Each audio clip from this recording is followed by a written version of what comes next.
नमस्कार मित्रांनो, ह्या व्हिडिओमध्ये आपण आपला एक सायन्सचा महत्त्वाचा टॉपिक आहे जो की आपण एस-आय युनिट हे प्रत्येक एक्झामला जवळपास विचारलं जातं, तर ते बघणार आहोत. आत्ता रिसेंटली काही एक्झाम झाल्या त्याच्यामध्ये हे प्रश्न विचारण्यात आले होते. हा प्रश्न आपला भूमी अभिलेख जी एक्झाम झाली तर त्याच्या पहिल्या शिफ्टचाच हा प्रश्न होता आणि हा मॅग्नेटिक फ्लक्स डेन्सिटीवाला जो प्रश्न आहे तर तो धर्मादाय निरीक्षकचे जे पेपर झाले होते त्याच्यामध्ये विचारण्यात आलेला होता. मग याचे उत्तरं काय तर ते आता आपण पुढे व्हिडिओमध्ये बघणारच आहोत. तर लेंग्थ पहिलं जी आपली क्वांटिटी आहे तर त्या लेंग्थ त्या क्वांटिटीचं एस-आय युनिट आपलं मीटर आहे आणि त्याचं एस-आय युनिट सिम्बॉल जर आपण बघितलं तर ते मीटर असणार आहे. आता अजून एक प्रश्न आहे की ह्या PDF किंवा ह्या लेक्चरची PDF कुठं भेटेल, तर हे आपलं टेलिग्राम चॅनल आहे, तिथे तुम्हाला ही PDF भेटेल जी की मी डिस्क्रिप्शन बॉक्समध्ये देईल. आणि हे आपलं झाल्यानंतर म्हणजे लेक्चरच्या एंडला 20 MCQ मी तुम्हाला प्रॅक्टिसला सुद्धा दिलेले आहे. तर आपण आता वन बाय वन बघूयात. आपली पहिली क्वांटिटी लेंग्थ म्हणून त्याचं एस-आय युनिट आपण बघितलं मीटर आणि त्याचं एस-आय युनिट सिम्बॉलसुद्धा बघितलं यम म्हणून, स्मॉल यम. दुसरी आपली क्वांटिटी मास म्हणून जी की आपण त्याचं युनिट आहे किलोग्रॅम. मासचं काय आहे किलोग्रॅम ही एस-आय युनिट आहे. तिसरी आपली क्वांटिटी आहे टाईम. तर टाईमचं एस-आय युनिट येतं सेकंड. आता ह्या तिन्ही पण आहे ना इझी होत्या आणि सर्वांनाच माहीत असतात. पण इथून पुढं आता थोड्या डिफिकल्ट येणार आहे ज्या की आपल्याला लक्षात ठेवायच्या किंवा पाठ करायच्या आहेत. तर आपली पुढची क्वांटिटी आहे इलेक्ट्रिक करंट. त्याचं एस-आय युनिट ॲम्पियर असं येतं. इलेक्ट्रिक करंट आपण कशामध्ये मोजतो, ॲम्पियरमध्ये मोजतो, हे लक्षात ठेवा. पुढचं आपलं थर्मोडायनामिक टेम्परेचर जे की आपण केल्विनमध्ये मोजतो. आता 1 सेल्सिअस इक्वल टू किती असतं ना, 273 केल्विन असतं. एवढं लक्षात ठेवा. 273 असतं की 243 असतं सांगायचं तुम्ही मला. थर्मोडायनामिक टेम्परेचर जर म्हणलं तर ते आपण केल्विनमध्ये मोजतो. पुढचं आहे आपलं अमाऊंट ऑफ सबस्टन्स जे की आपण मोलमध्ये मोजतो. खूप काही जास्त महत्त्वाचं नाही आहे, नाही लक्षात राहिलं तरी काही इश्यू नाही आहे. पुढचं महत्त्वाचं आहे ल्युमिनस इंटेन्सिटी. त्याचं एस-आय युनिट आहे कॅन्डेला. आता हे महत्त्वाचं आहे. जसं की त्यांनी मॅग्नेटिक फ्लक्स डेन्सिटी विचारलं होतं, जसं टेस्टला हे उत्तर आहे तसंच हे पण थोडंसं अनकॉमन आहे, आपण वापरत नाही सरासरी, स्टेट बोर्ड वगैरे त्याच्यामध्ये राहत नाही, म्हणून हे आपल्याला लक्षात ठेवायचं आहे. ल्युमिनस इंटेन्सिटीचं एस-आय युनिट आपलं कॅन्डेला येणार आहे. पुढे आपलं फोर्स आणि वेटचं जर आपण एस-आय युनिट बघितलं तर त्याचं न्यूटन असं एस-आय युनिट येतं. फोर्स आणि वेट जर म्हणलं तर कोण येणार आहे, न्यूटन हा येणार आहे.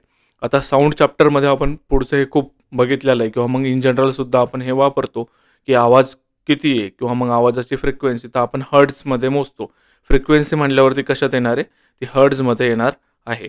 पुढचं आहे आपलं इलेक्ट्रिक चार्ज. आता इलेक्ट्रिक चार्जचं एस-आय युनिट हे कुलंब आहे. काय आहे, इलेक्ट्रिक चार्जचं कुलंब हे एस-आय युनिट आहे.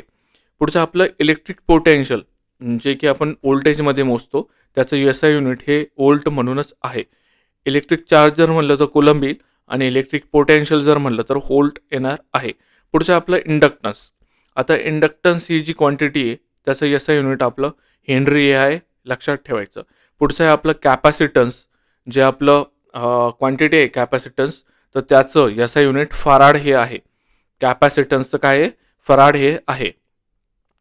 पुढचं आपलं रेझिस्टन्स, इम्पेडन्स आणि रिॲक्टन्स याचं तिन्हीचं एस-आय युनिट जर बघितलं तर ते ओहम येतं. कोणकोणत्या याचं, रेझिस्टन्स, इम्पेडन्स आणि रिॲक्टन्स या तिन्हीचं एस-आय युनिट आपलं ओहम येतं, ते लक्षात ठेवायचं. पुढचं आपलं इलेक्ट्रिकल कंडक्टन्स. आता इलेक्ट्रिकल कंडक्टन्स ह्या क्वांटिटीचं आपलं एस-आय युनिट हे सायमन्स येतं, लक्षात ठेवायचं.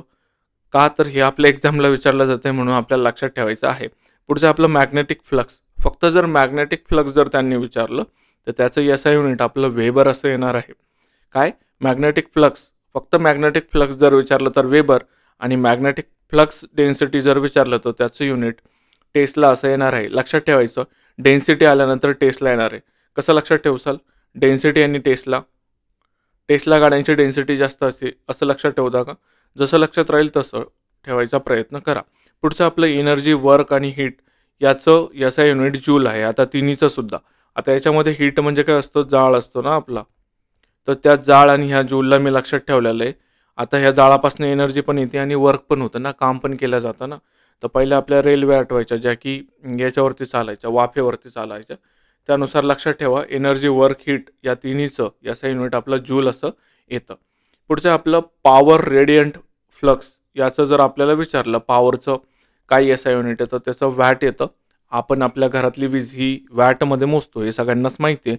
पण पुढचं महत्त्वाचं आहे रॅडियंट फ्लक्स, याचं सुद्धा एसआय युनिट हे वॅट येतं, लक्षात ठेवायचं. पुढचं आहे आपलं अँगल ही क्वांटिटी, त्याचं एसआय युनिट आपलं रेडियन हे असं आहे. अँगलचं जर म्हणलं तर रेडियन, लक्षात ठेवायचं. पुढचं आपलं रेडिओ ॲक्टिव्हिटी, हे खूप महत्त्वाचं आहे.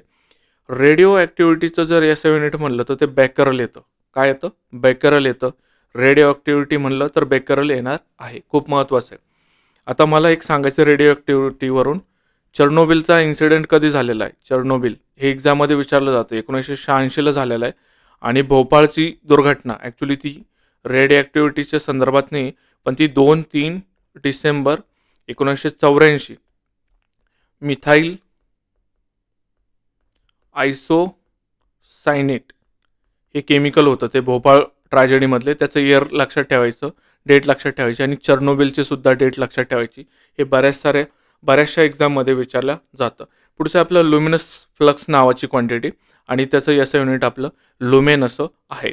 इथं आपण जवळपास एक 20-22 क्वांटिटी बघितली आणि त्याचे एसआय युनिट बघितलेले आहे. आता PDF तुम्हाला ह्या चॅनलवरती भेटेल, ॲनोनॉमस MPSC ॲस्पिरंट.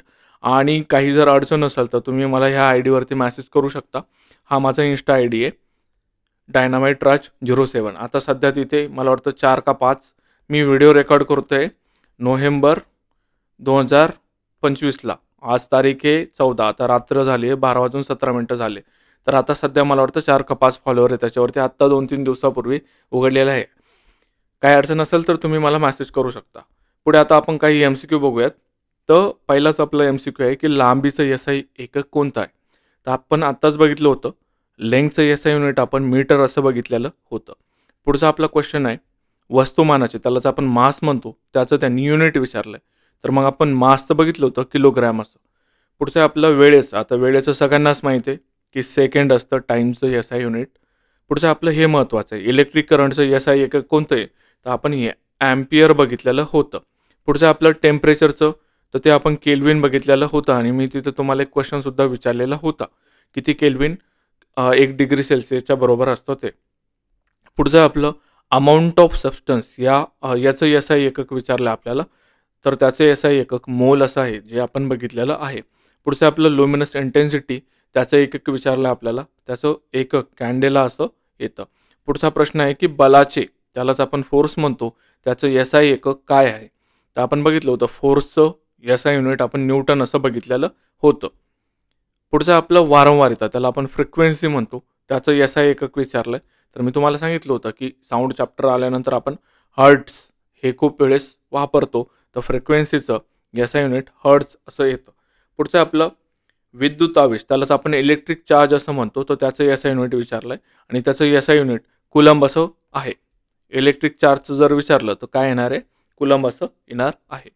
पुढचं आपलं इलेक्ट्रिक पोटेन्शियल जर विचारलं तर त्याचं मी तुम्हाला सांगितलं होतं वोल्ट हे त्याचं एसआय युनिट येतं इलेक्ट्रिक पोटेन्शियलचं. पुढचं आपलं इंडक्टन्सचं एसआय एकक कोणते आहे असं विचारलं आहे त्यांनी, तर इंडक्टन्सचं एसआय युनिट हेनरी हे आहे, लक्षात ठेवायचं. पुढचं आपलं कॅपॅसिटन्सचं त्यांनी विचारलं आहे एकक कोणतं आहे, तर फराड हे कॅपॅसिटन्सचं एसआय युनिट आहे, लक्षात ठेवायचं. पुढचं आपलं रेजिस्टन्स विचारलं आहे त्यांनी, तर त्याचं ओम आहे, सगळ्यांना माहीतच असणार आहे. मॅग्नेटिक फ्लक्सचं विचारलं, फक्त जर मॅग्नेटिक फ्लक्स आलं तर मी तुम्हाला सांगितलं होतं वेबर येणार, आणि जर मॅग्नेटिक फ्लक्स डेन्सिटी असं आलं तर त्याचं एसआय युनिट टेस्ला असं येतं. पुढचा आहे आपला प्रश्न एनर्जी, वर्क आणि हीट याचं एसआय एकक त्यांनी विचारलेलं आहे. मी तुम्हाला सांगितलं हीटवरून मी तुम्हाला जाळ सांगितलं होता, आणि जाळवरून तुम्हाला जूल लक्षात ठेवायला सांगितलेलं होतं, तर त्याचं एसआय युनिट काय येणार आहे? जूल असं येणार आहे. पुढे आपलं पॉवर, त्याला आपण शक्तीचं किंवा एसआय एकक म्हणतो, तर ते वॅट, आपण जी पॉवर मोजतो ती वॅटमध्ये मोजतो, लक्षात ठेवायचं. पुढचं आपलं अँगलचं एसआय युनिट आहे आपलं रॅडियन. आणि शेवटचा प्रश्न आहे तुमचा रेडिओ ॲक्टिव्हिटी, याचं एसआय युनिट काय आहे? तर त्याचं एसआय युनिट बेकरल असं आहे. इथंच आपला व्हिडिओ संपतो, आणि भेटूया पुढच्या व्हिडिओमध्ये. कोणत्या टॉपिकवरती व्हिडिओ बनवायचा ते पण सांगा मला जसं टॉपिक भेटेल तसं मी व्हिडिओ बनवत जाईल. धन्यवाद. भेटूया पुढच्या लेक्चरमध्ये. तोपर्यंत बाय बाय.